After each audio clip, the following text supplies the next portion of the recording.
Këto janë pamjet nga aksi kombëtari sapo ndërtuar Qukës Qafë Ploç, ku një tjetër shëmbje masive ka ndodhur mëngjesin e kësaj të diele.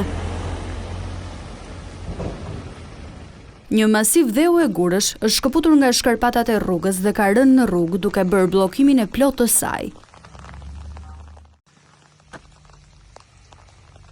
Për shkak të rrezikut të lartë dhe për të garantuar sigurinë e përdoruesve të rrugës, qarkullimi i automjeteve është devijuar në një korsi të re, e cila ishte hapur vetëm disa ditë më parë nga firma kontraktuese, pasi pritej që një situatë e tillë të ndodhte.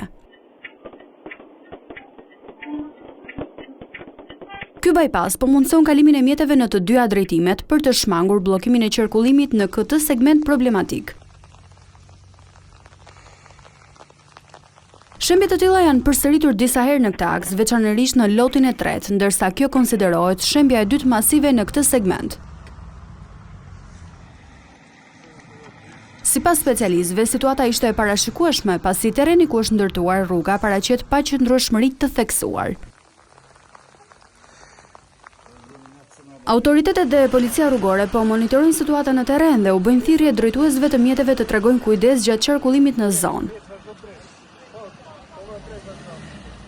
Rruga Qukës Qafë Ploç, që kushtoi të paktën 260 milion euro, mori shumë vite për të ndërtuar dhe është vënë në funksion vetëm pak kohë më parë.